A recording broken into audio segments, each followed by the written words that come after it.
Mom, I'm sorry. I've been thinking I might need to drop out of college. I just can't afford it anymore. What do you mean? Shouldn't you be able to get by with $3,000 a month? Isn't what I send you enough? Wait, Mom, you've never sent me anything, have you? Her shocking words hit me like a punch. I was sure I'd been sending her money every month. There was only one explanation for this. Anger started to boil up within me. My name is Beatrix. I lost my husband early and have been raising my daughter Anita all by myself. Our life together has always been a stretch. I never had time or money to worry about my appearance. Did I look so miserable? Occasionally, my mother-in-law would look at me with disdain. Beatrix, can't you at least try to improve your stuff a little? Your hair, your clothes, you look well. A bit shabby. I'm sorry, I'll try to do better. It hurt to be criticized, but she was right. I had no choice but to accept her words. I never let myself get angry or snap back at her. In the spring of a certain year, my daughter Anita was accepted to her dream college. It was a far commute from home, so she decided to live on her own. Anita, I'll do my best to send you money, so you have to do your best to study. Don't push yourself too hard. Remember, your health comes first. Mom, that's my line. I'll work part-time too. Don't worry about sending you money. Her thoughtful words filled my heart. Anita had grown up to be such a kind child, even though our life had been tough compared to her friends and other families. I wanted to support Anita and make her college life as fulfilling as possible. I didn't want her to worry about money, so I worked harder than ever before. $3,000 a month, that was my goal. If I could send her that much, she wouldn't have to work a part-time job. My mother-in-law noticed my efforts and spoke to me. So you're sending money to Anita. Can you really afford it? I hope it doesn't mean less for us. You know we rely on your support. I had always been grateful to my father-in-law when he was alive, and after his death, I continued to support my in-laws out of gratitude.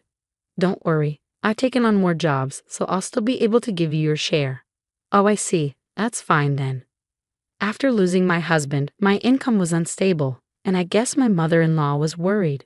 I understood her concern, so I never thought about reducing my contribution to my in-laws. Supporting my in-laws and sending money to Anita, it was more than $3,000 in total. Still, I managed to send it all, even if it meant cutting back on my own food and clothing expenses. Working all day and night was tough, but the messages from Anita always encouraged me. Mom, I've made friends. Mom, there's this weird professor, but the class is so interesting. Mom, I didn't do well in class today and got scolded, but I'll keep trying. Reading such innocent messages from Anita, I could sense she was enjoying her college life. Any exhaustion I felt just blew away.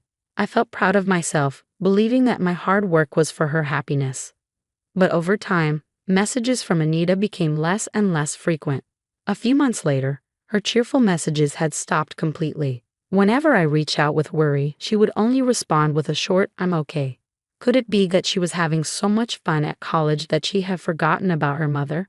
Or maybe she had found a boyfriend and was focusing only on him.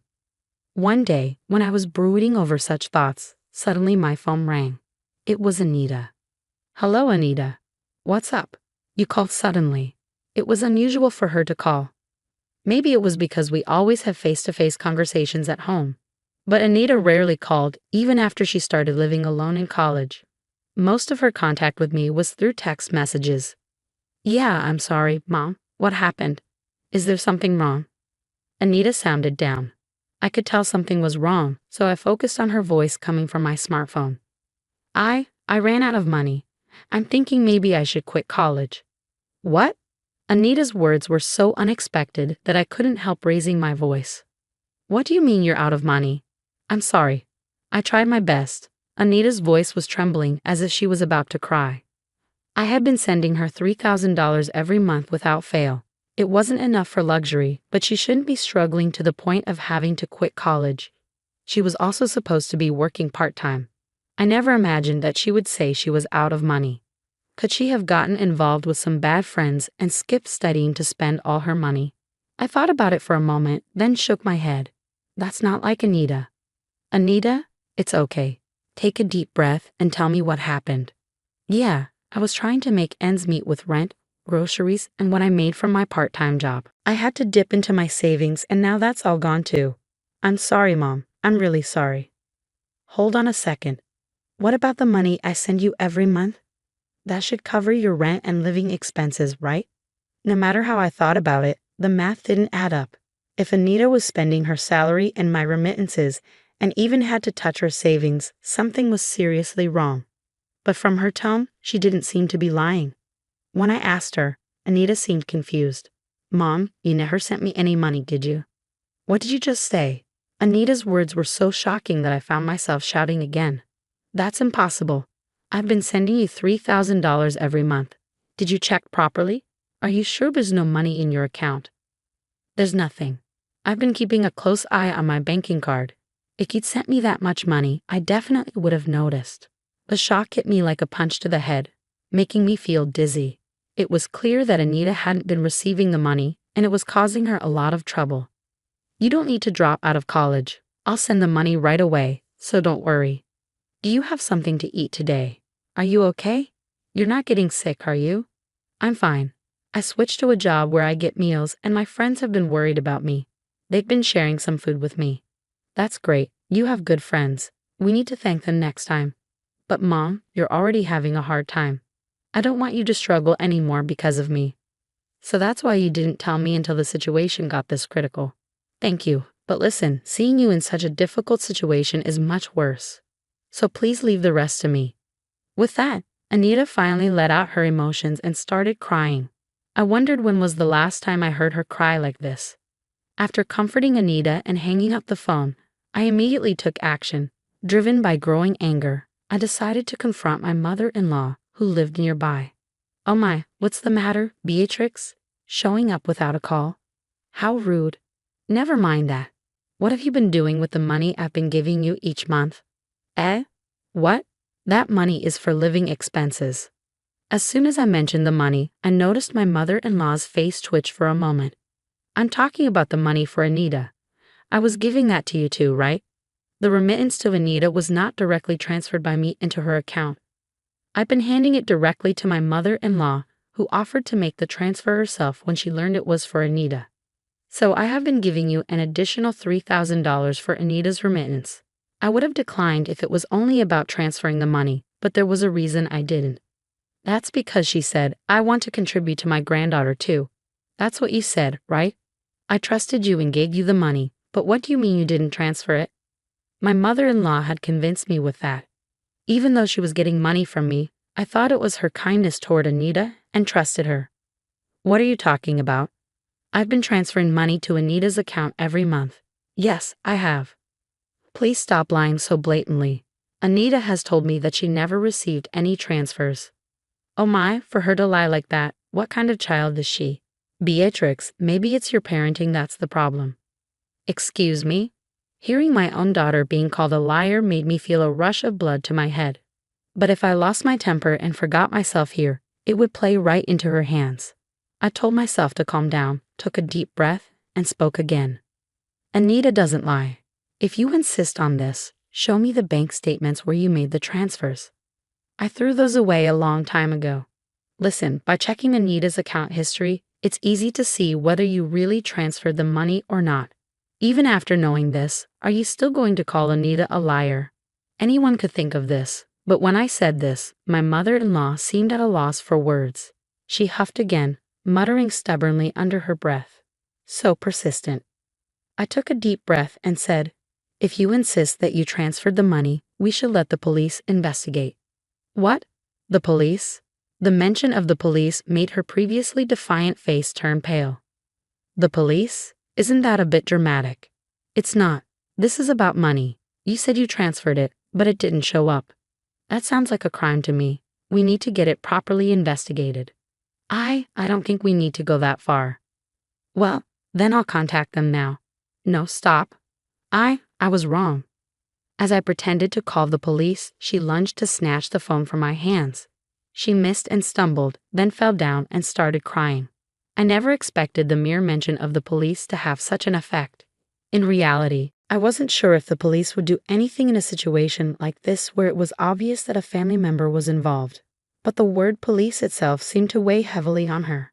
Despite her sobbing, I felt nothing. Anita, who had tried so hard not to cry, was the one who had suffered. According to her subsequent confession, she had always loved shopping. She probably had a shopping addiction, although she didn't seem to realize it. She told me tearfully about how her husband had once cut up her credit cards and how difficult it was for her. As far as I can tell, it was entirely her own doing, but she didn't seem to understand that. I suspected something was off. My mother-in-law kept getting the same amount of money even after he passed away, but I started getting requests for money earlier than expected. That never happened when he was around because he never gave me any money. When I went grocery shopping, he would check all the receipts and I had to return every cent of the change. Can you believe that? It was awful. I felt so pitiful. I couldn't begin to understand what she thought was pitiful and didn't bother trying. In other words, when her husband was alive, he managed the household finances and kept her from having any extra money. When he was gone, I finally had some money. I started buying things I couldn't afford before, and well, I fell a little short. Then you mentioned sending money to Anita. So you took Anita's money. Do you realize that's theft? Theft? That sounds so awful. I was just borrowing it. Borrowing it with no intention of returning it? Anita suffered because of your selfishness. She's young. She can handle it. Caught off guard by her incomprehensible retort, I was at a loss for words. I've been deprived for so long. I couldn't buy anything I wanted, couldn't even go out to eat or travel. I had such a hard life. Young people can work and play as much as they want, so why shouldn't I take some money? I stood there speechless, staring at my mother-in-law as she cried and screamed. All I could think was that I had trusted this person. My father-in-law had done me many favors, but now that I think about it, I can't recall my mother-in-law ever being kind to me. However, when Anita was still a little girl, my mother-in-law did buy her various things, so I thought she was expressing affection for Anita in her own way, and I was relieved. Looking back, I suspect all that shopping was just to satisfy her own desires. I failed to see that and caused Anita unnecessary suffering. Such a gentle child. I can never regret it enough. Mother-in-law, no, Evelyn. I intentionally called her by her first name. I didn't want to think of her as my mother, even if it was just in-law. I cannot forgive you. After that, I sought free legal advice and did everything I could to recover the money, but you can't take from a person who has nothing. However, I had a trump card. Before my father-in-law passed away, he left me a will giving me the rights to his property. At that time, I wondered why he left it to me, but now I guess he might have been worried about his wife's reckless behavior. Naturally, my mother-in-law demanded that I renounce the inheritance, but I firmly refused. I want to praise my past self for standing firm despite being severely criticized as a greedy daughter-in-law. No matter what they say, I felt that I couldn't disregard my father-in-law's feelings.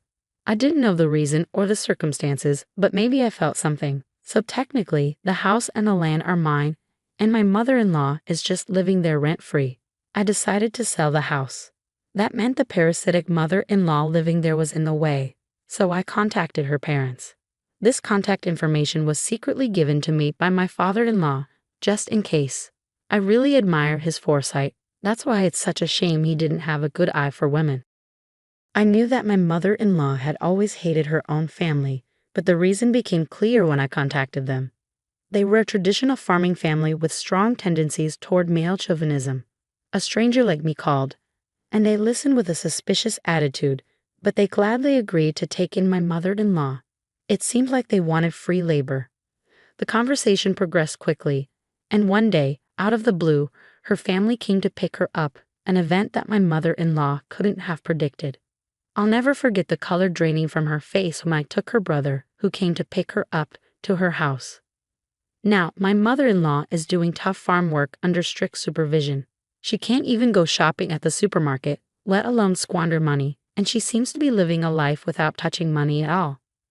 Due to the stress, she seems to have aged quickly and is working every day as a wrinkled, frail, ghost-like figure with white hair. Looking at the recent bank statement of the money I just transferred to Anita, I smiled, thinking that if I saw her at night, I might scream. The house sold easily. It wasn't in a particularly good location, but once I decided I was okay with selling it for a low price, a buyer came forward immediately. The amount was enough to recoup the money wasted by my mother-in-law. I use that money without hesitation for my living expenses, and I send Anita the money I earn from working. It's all money, but somehow the money I got from selling the house feels tainted, and I didn't like that. I've transferred this month's money just now. With that thought, I quickly texted Anita. Even if I hadn't transferred the money, as long as I had communicated that I had sent it to Anita, she wouldn't have discovered the mistake so late. I regret now for neglecting such simple communication due to my busy schedule. The reply came swiftly. Got it. The message, full of Anita's usual energy, was accompanied by a string of cute emojis. She checked so quickly. But these days, it seems you can easily check your bank balance on your mobile phone. I don't understand it at all, so I can only admire the adaptability of the young. Since then, Anita started sending messages frequently again. With the money reliably reaching her, her life must have become stable. It's clear from her texts that she's energetically continuing college without quitting. While I was feeling pleased, another message arrived from Anita. Looking at it, my eyes widened and I broke into a grin. Mom, there's someone I want you to meet. I didn't expect this day to come. It was all worth it. I can't sit around. I need to prepare something good. I changed my plan and headed to a high-end supermarket I don't usually go to. Since I no longer have to send money to my mother-in-law, there's a bit more wiggle room in my life. I've even been able to quit a few of the jobs I was juggling. I wonder what kind of food my daughter's partner likes. With a bit of premature speculation, I laughed. In the near future, I plan to invite the fresh-faced couple to our home and treat them with the best hospitality I can muster.